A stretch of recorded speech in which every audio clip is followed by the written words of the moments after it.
Dear students, good morning. Class 12 की differentiability में part 5 में हमने लैग्रांजे मीन वैल्यू थ्योरम को देखा।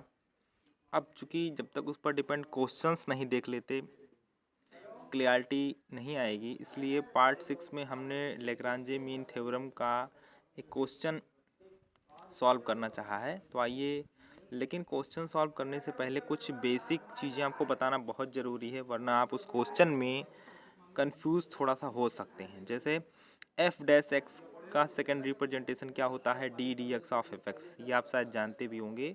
और एक बहुत ही इंपॉर्टेंट फार्मूला है ये कि D D X of X to the power N के फॉर्म में अगर कोई फंक्शन है तो उसकी वैल्यू क्या होगी।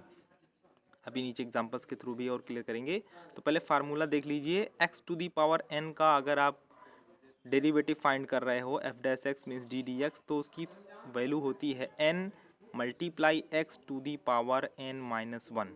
अभी के लिए आपको इतना लर्न कर लेना है, क्योंकि ये जब आप नेक्स्ट चैप्टर में डेरिवेटिव पढ़ेंगे तो वहाँ उसका डिटेल होगा, लेकिन यहाँ पर आपको इतना लर्न कर लेना है। वैसे भी कुछ लोगों को याद होगा। तो एग्जाम्पल देखते हैं इस फॉर्म में कौन कौन से हो सकते। जैसे एक्स टू दी पावर 4 का डेरिवेटिव, तो D D X of X to the power 4 की वैल्यू क्या होगी। क्या समझाया गया यहाँ पर वैल्यू में, फार्मूले में, कि जो पावर होगी वो आगे आ जाएगी और फिर मल्टीप्लाई करके एक्स की पावर जितनी भी दिख रही है उसमें से एक लेस हो जाएगी। तो 4 आगे आ गया और एक्स की पावर मल्टीप्लाई एक्स की पावर 4 थी तो कितना हो गई, 3 हो गई। यही हमारा डेरिवेटिव हो गया। दूसरा एग्जांपल देखिए, 2 मल्टीप्लाई एक्स क्यूब। ध्यान दीजिएगा, कांस्टेंट का कोई रोल नहीं होगा in case of derivative. Constant as it is आप लिखोगे, केवल किसका करना है, एक्स क्यूब का करना है। तो एक्स क्यूब का क्या होगा, पहले तो 3 आगे आ जाएगा, जो पावर है वो आगे आ जाएगी, एंड देन एक पावर आपकी लेस हो जाएगी तो एक्स का पावर 2 हो जाएगा क्योंकि पावर 3 है। फाइनली क्या आ जाएगा, 6 स्क्वायर। तो ये छोटी बात है, मगर आपको अभी क्वेश्चन सॉल्व करते समय इसकी ज़रूरत पड़ेगी, इसलिए ये जानना बेहद ज़रूरी है। तो ध्यान दीजिएगा, दो बातें बताई मैंने। एफ डैश एक्स का सेकंड रिप्रेजेंटेशन क्या होता है, D D X of F X, और X to the power N का डिफ्रेंशिएशन यानी उसका डेरिवेटिव की वैल्यू क्या होती है, N into X to the power N minus one. ये बेहद ज़रूरी है क्योंकि यह भी आपके क्वेश्चंस में यूज़ होने वाला है।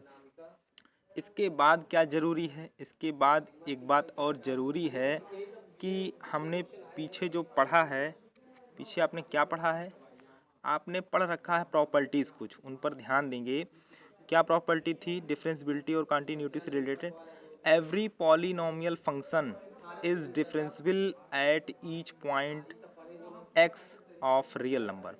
यानी कोई भी पॉलिनोमियल फंक्शन होगा तो वो डिफरेंशियबल होता है हम ईच पॉइंट, सभी पॉइंट्स पर रियल नंबर के। ये प्रॉपर्टी है, ध्यान दीजिएगा, क्योंकि ध्यान आपको बताया गया है डिफरेंशियबिलिटी के बारे में ढंग से।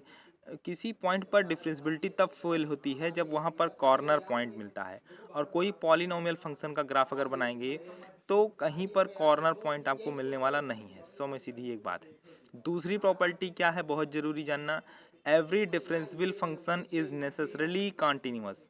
कोई फंक्शन अगर डिफरेंशियबल है तो वो ज़रूर कॉन्टिन्यूअस भी होता है। ये देखिए डायग्राम के थ्रू मैंने आपको समझाने की कोशिश की है कि डिफरेंशियबल है अगर कोई फंक्शन तो वो कॉन्टिन्यूअस भी ज़रूर से ज़रूर होगा। तो ये इतनी बात आपको छोटी सी समझ में आई होगी।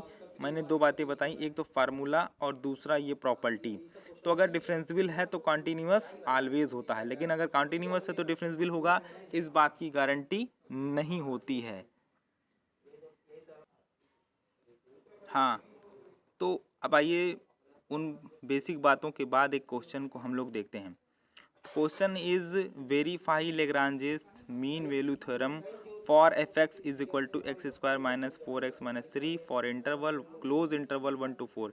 ये 2019 के बोर्ड एग्जाम में आया हुआ क्वेश्चन है, तो इसलिए इसको और भी देखना ज़रूरी हो गया है। आपके अनसॉल्व का क्वेश्चन ये बनता है अब। तो देखिए लेग्रांजे थ्योरम का डिटेल तो आपके प्रीवियस वीडियो में है, वो आप देख सकते हैं। यहाँ केवल लेग्रांजे थ्योरम की वेरिफिकेशन की बात करनी है। तो गिवन फंक्शन क्या है, F X equal to X square minus 4x minus 3। ये आप जानते हैं अच्छी तरह से कि ये क्या है, एक पॉलिनोमियल है, क्वाड्रेटिक पॉलिनोमियल है। बहरहाल हमें क्या क्या चीज़ें जुटा लेनी है, एफ डैश एक्स। क्यों, क्योंकि एफ डैश सी की ज़रूरत पड़ती है। आप लेग्रांजे थ्योरम की कंक्लूजन को, रिजल्ट को देखे होंगे, F dash C is equal to क्या बताया गया था, F B minus F A whole upon B minus A. इसलिए यहाँ पर देखिए एफ डैश एक्स को हम फाइंड कर ले रहे हैं, तो एफ एक्स की वैल्यू अगर X square minus 4x minus 3 है तो F dash X equal to क्या हो जाएगा, D D X of this function.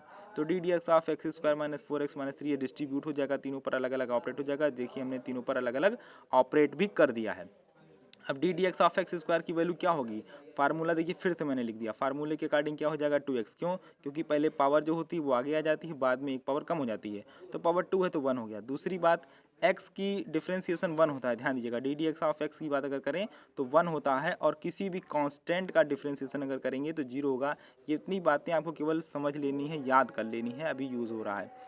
तो D D X of 4x क्या हो जाएगा, मैंने क्या समझाया था, कांस्टेंट को एज इट इज़ आप लिख देते हो, और x का डेरिवेशन क्या होता है 1 होता है, तो x का डेरिवेटिव 1 होता है। तो इस तरीके से f डैश x हमारा क्या आ गया 2x माइनस 4। ध्यान दीजिए, इसको रखना जरूरी है बॉक्स में, क्योंकि अभी इसका यूज़ आगे होगा, क्योंकि आपको f डैश सी लिखना होगा। ध्यान दीजिए यहीं पर f डैश x की वैल्यू 2x माइनस 4 है, तो f डैश सी की वैल्यू क्या हो जाएगी 2c माइनस 4।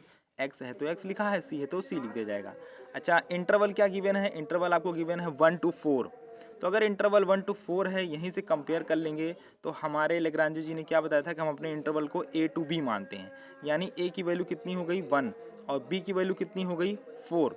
तो अब ये इंटरवल से a और b हमारे क्लियर हो गए। अब f डैश एक्स फाइंड कर लिया, a और b को लिख दिया। अब क्या रिक्वायरमेंट है, रिक्वायरमेंट है हमारे एफ बी की वैल्यू की और एफ ए की वैल्यू की। तो उसमें कोई समस्या नहीं है, एफ एक्स की वैल्यू ये दी गई है, तो एफ बी का मतलब क्या है 4, तो एफ बी मीन्स F4। अब आप फंक्शन में x की जगह 4 पुट कर दीजिए, तो देखो मैंने पुट कर दिया है और सिंप्लीफाई कर लिया, तो कितना आ गया -3 आ गया। मीन्स एफ बी की वैल्यू आ चुकी है, एफ बी की वैल्यू कितनी आई -3। सिमिलरली ऐसे ही आप एफ ए फाइंड कर लो, एफ ए का मतलब क्या हुआ F1, क्योंकि ए की वैल्यू क्या है 1 है, तो आप फंक्शन में 1 पुट कर दीजिए, ये देखिए तो क्या आ गया -6। एफ बी और एफ ए भी क्लियर कर लिया, क्योंकि इनकी ज़रूरत हमें अभी आगे पड़ेगी लेग्रांजे के रिजल्ट में।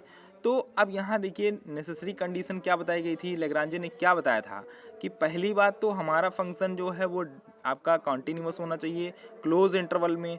दूसरी बात बताई थी हमारा फंक्शन डिफरेंशियल होना चाहिए ओपन इंटरवल में, इसे क्या कहते हैं नेसेसरी कंडीशन।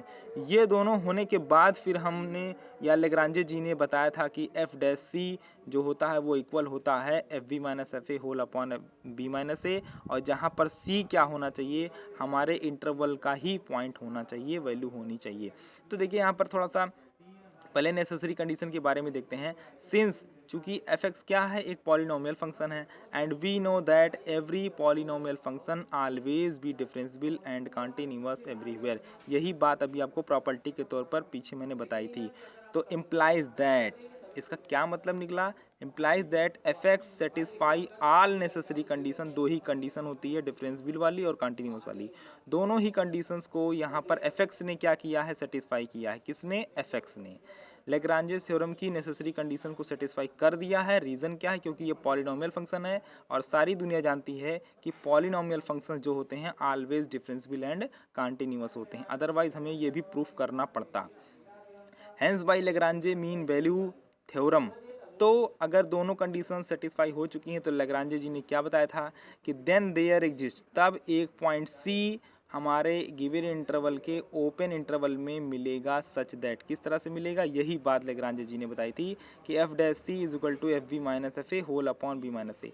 अब इसकी हेल्प से हमें सी की वैल्यू फाइंड करनी है, और वो सी अगर इसी इंटरवल का होता है तब समझ लीजिए कि Lagrange mean value theorem verified हो जाती है।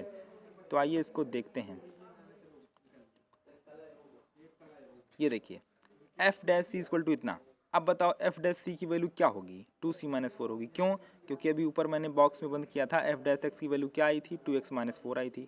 तो जब एफ डैश एक्स की वैल्यू 2x माइनस 4 है तो एफ डैश सी की वैल्यू क्या होगी 2c माइनस 4 होगी। देखिए पुट कर दिया, एफ बी एफ ए ये सब चीज़ ऊपर निकाल के मैंने आपको दिखाया था। एफ बी की वैल्यू क्या आई थी -3, एफ ए की वैल्यू क्या आई थी -6, सारी वैल्यू पुट कर दी। ए और बी क्या है, ये देखिए ये ए है ये बी है, सारी वैल्यू आपने पुट कर दी। और अब इसको आपने क्या किया, बहुत ठंडे दिमाग से इसको ईजिली सिंप्लीफाई किया।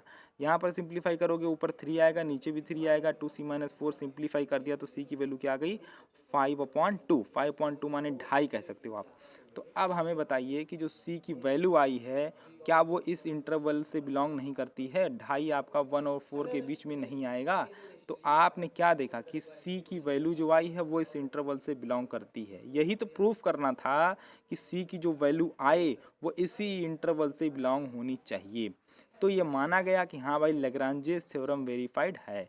तो लेग्रांजेस थ्योरम के लिए आपको समझना होगा नेसेसरी कंडीशन और फिर रिजल्ट उन्होंने क्या कहा है कि देन देयर एग्जिस्ट एक पॉइंट सी आपको मिलना चाहिए, दिखना चाहिए, शो होना चाहिए, वो इसी इंटरवल का होना चाहिए। किस कंडीशन से? इस कंडीशन से।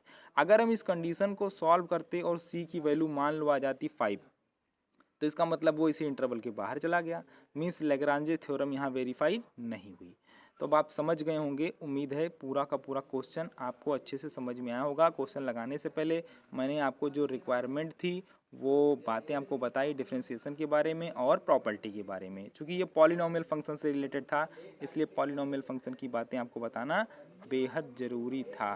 क्वेश्चन ये एक बार आपके सामने फिर से है और जहाँ कहीं भी जो भी आपको देखना है वो देख सकते हैं, नोट कर सकते हैं। मैं धीरे धीरे स्लाइड कर रहा हूँ बहुत ही ईजिली। कहीं भी आपको दिक्कत हो तो आप इसको क्या कर सकते हैं, नोट कर सकते हैं। बहुत ही स्लो में मैंने समझाया भी है, आपको जो भी नोट करना होगा आपने नोट कर लिया होगा। फिर भी एक बार इस बात को पूरी ध्यान दीजिए।